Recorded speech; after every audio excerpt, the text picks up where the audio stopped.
大家好啊！又嚟到一年一度準備一般職系公務員面試嘅時間。喺呢條片，我哋會講解 EO 嘅面試。今年 EO 招募嘅人數大概係100人上下，比過去幾年都競爭較為激烈。所以無論你而家收到面試通知未，希望睇完呢條片都可以幫助你理解面試嘅流程同埋內容，及早裝備自己。咁喺開始之前，都等我介紹一下自己啦。我之前喺政府做過3年嘅 EO，咁曾經喺2個部門入面做過嘢嘅，咁所以喺呢條片入面咧，我會運用自己喺招募過程嘅經歷，同埋喺政府內部工作觀察所得，用過來人嘅身份同大家分享下有關 EO 面試嘅 tips。我首先會幫助大家拆解面試嘅流程，提出一啲突圍而出嘅技巧，咁等你哋咧就可以喺2026年入面咧考到好路數啦。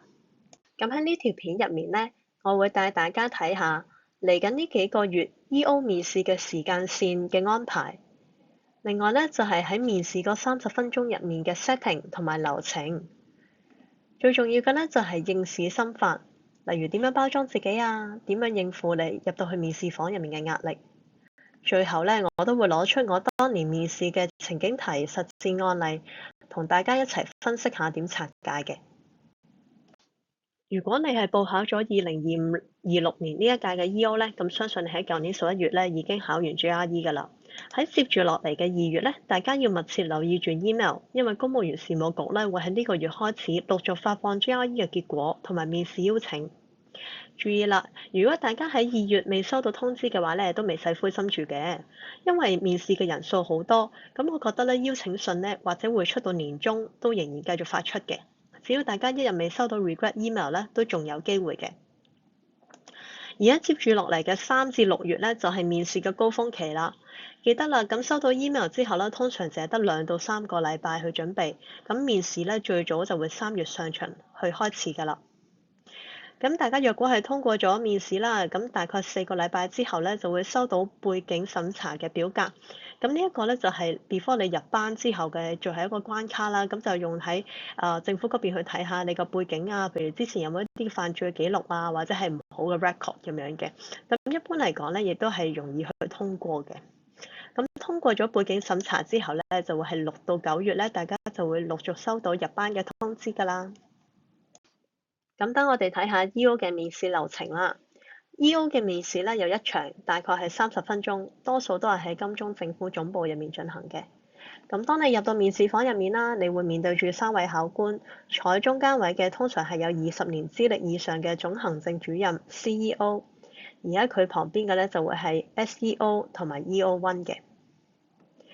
題型方面咧，首先會由自我介紹開始啦。然後就係重頭戲情景題，情景題要注意啦，咁啊佔總體嘅面試時間咧，大概係一半或者去到60% 以上嘅時間嘅。咁最後咧就會有時事題，同埋考生都會可以提問嘅。咁首先咧，等我哋詳細啲睇下第一部分自我介紹。咁自我介紹嘅部分咧，大概會喺10分鐘之內嘅。咁大家去 interview 之前咧，記得 draft 好自己嘅個人介紹，大概2到3分鐘就好啦。咁 draft 完之後咧，除咗要練習講得流利咧，同時都要好清楚自己嘅 selling point 喺邊度。因為有時候考官未必會俾你自由發揮去講晒成個 draft 出嚟嘅。我都聽過唔少人嘅考官係冇俾時間佢哋自我介紹，就直接按住佢哋嘅 CV 逐點提問。咁所以呢個時候咧，考生就要臨場應變，同考官講翻你喺呢個經歷入面嘅角色係啲咩啦，得着係啲乜嘢，點樣扣連翻 EO 嘅升任條件。第二部分咧就係情景題，亦都係各位考生覺得最棘手嘅地方啦，因為佢問嘅問題出其不意，而且要面對考官嘅高壓追問。情景題咧通常有2題。核心嘅主題咧，圍繞住人事管理，譬如你點樣管理你嘅下屬、項目統籌，以及係一啲突發情況嘅處理。有機會咧，考官都會問下咧，就突然間轉台要你哋答英文嘅，咁啊測試下你哋2文3語嘅表達能力。是最後一個環節咧，就會係時事題啦。同 AO 唔同啦，EO 嘅時事題咧係比較生活化嘅，例如交通、教育、環保。咁佢哋嘅主旨咧就係想睇下你有冇時事觸覺同埋基本嘅批判思維。考核嘅核心咧大概有3方面嘅。第一方面就係對於一啲時事問題現狀嘅評論。第二，現行解決方案嘅成效。咁第三就可能會叫你哋 brainstorm 一啲新嘅方案出嚟，同埋都會問你哋背後嘅邏輯係啲乜嘢嘅。咁呢個位咧，我想提醒大家，E.O. 嘅時事題咧，其實佢哋唔係更新得咁頻密嘅。咁我都聽過有啲考生佢哋分享咧，其實佢哋問咗啲問題咧，已經係落實咗啦。即係譬如近呢1-2年都會仲問緊三隧分流啊，或者一地兩檢咁樣。咁所以大家温書嘅時候咧，亦都未必要温一啲未落實嘅政策嘅，可能過往幾年嘅施政報告啊，或者財政預算案啊，大家都可以睇一睇，心裏面有個底。了解完流程之後，跟住落嚟就同大家分享3個 tips。第一式，有效嘅個人包裝，點樣喺最短嘅時間入面說服考官你係一個合適嘅人選呢？第二式，作答嘅時候展現你嘅思路同埋邏輯，比你提出嘅實際解決方法更加重要。第三式，好多考生喺面對考官板起塊面咄咄逼人嘅時候會好緊張。無論準備得再好，到臨場都會好擔心考官係咪唔中意自己。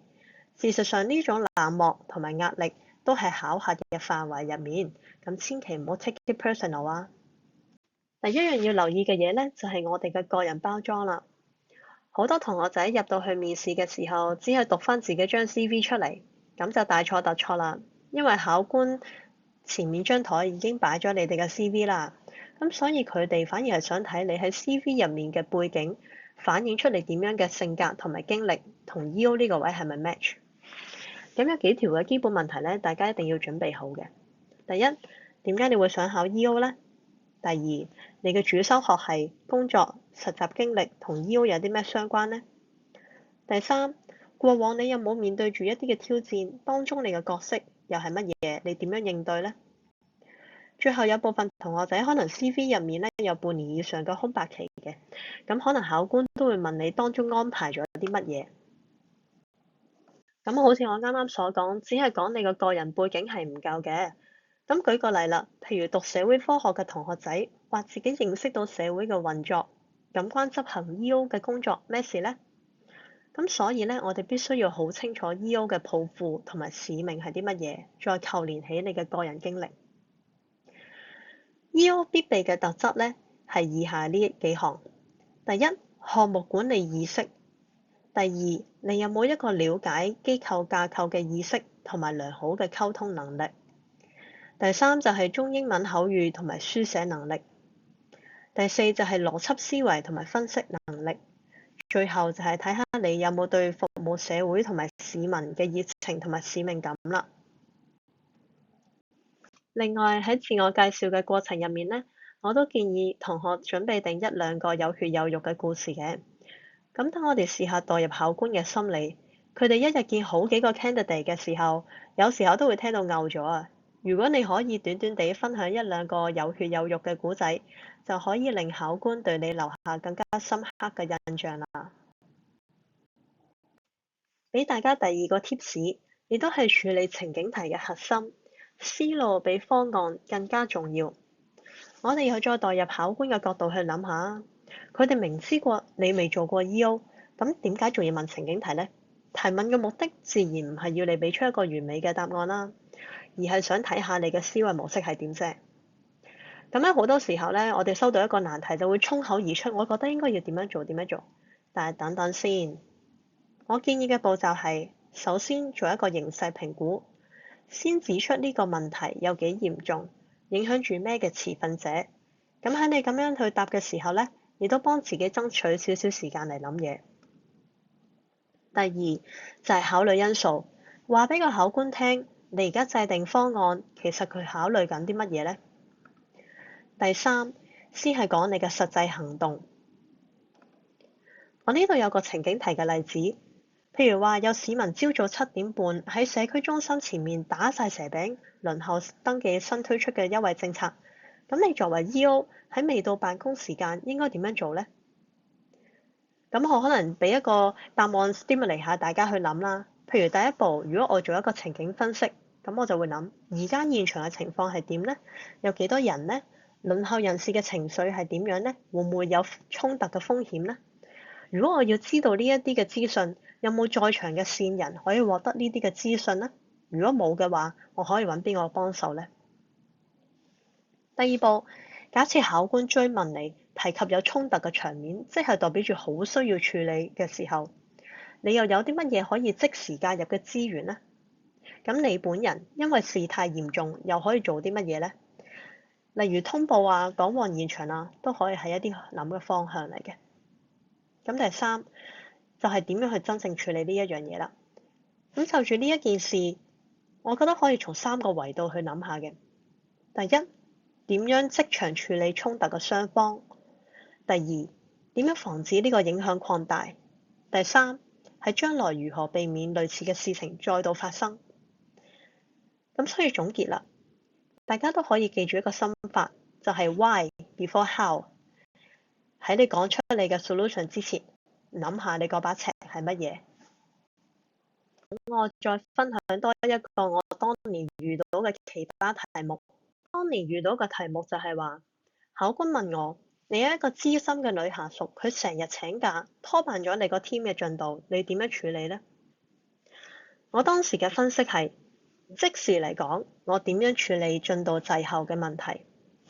次一個緊急程度嚟講，我點樣解決呢個女下屬嘅態度問題？如果佢係故意請假，咁即係紀律問題啦。咁如果佢真係身體抱恙，咁就真係會造成人手不足喎。我係咪有一個需要去揾其他持份者拎 resource 呢？咁我當時嘅答案咧，亦都係照住呢個思路去嘅。咁第一啦，就先處理工作，睇下個 deadline 係點樣啦，排 priority 啦。如果真係做唔切嘅話，我需要及時向上司去報告啦。同時咧，我都會揾我個女下屬傾下偈嘅，睇下佢有冇交齊啲告假紙啊，同埋告假紙上面有冇寫明個原因係啲乜嘢。咁之後咧，就係出其不意嗰個位啦。點知個考官就問：原來呢個女下屬咧，佢唔返工係因為唔中意隔離個男同事有體臭，咁你點搞啊？我當刻真係完全冇諗過會係呢個方向㗎，只好內心苦笑。但喺呢個時候都一定要冷靜答佢嘅。我當時咧處理呢個問題咧係有2個方向嘅。第一個就係懷柔政策啦。既然對方係一個資深同事嘅話，咁我作為領袖都要有啲同理心嘅。咁所以我會諗方法去減輕呢個問題，譬如話調位啊、調校下冷氣嘅風口位啊、加把風扇啊等等。但我無論點樣答呢，個考官依然係繼續追問我，咁樣都改善唔到個問題喎。咁點啊？咁所以咧，我又諗更加多個方法，譬如去買一啲嘅輔助設施，減輕男同事嘅體力勞動啦，或者等男同事喺體力勞動之後，設立10分鐘嘅休息時間，甚至係送束花俾女同事，等佢開心下。不過個考官咧，依然係繼續追問我喎。佢話都係處理唔到啊，咁樣你點樣啊？其實呢個時候咧，都只能夠硬住頭皮繼續答落去啊。咁我考慮下第2方面啦，就係紀律同埋原則嘅問題。我會同女同事講，因為體臭而請病假係唔符合規矩嘅。咁呢一個唔合規嘅行為咧，如果冇改善嘅話咧，就會嚴肅地反映喺 appraisal 上面㗎啦。咁喺以上呢個例子咧，我哋可以睇得出咧，原來考官咧，無論係你覺得自己答得幾好咧，佢都可以話係唔 work，可以繼續攻擊你，繼續追問你嘅。所以嚟到俾大家最後一個 tips 就係壓力係必然嘅。面對住3位考官嘅車輪式追問，甚至一啲你看似好刁鑽啊，好似玩嘢嘅問題，會緊張係好正常。但亦都要明白呢一種嘅壓力係刻意設計出嚟嘅評核手段。作為未來嘅行政人員，你將來返工可能日日都要面臨住 timeline、資源或者係人事方面嘅壓力。所以如果你能夠喺呢啲高壓嘅環境下面，依然表現得好冷靜，講嘢有文有路，咁你就贏咗一半啦。喺影片結束之前，最後俾大家嘅小貼士：面試嘅邀請隨時都會收到，大家一定要未雨綢繆。由今日開始，回顧一下自己嘅學業同埋工作經歷，揾出你個人嘅 selling point，練習一下自我介紹同埋應對問題。最後就係定期關注下本地嘅新聞同埋時事，建立宏觀嘅視野。祝大家面試成功！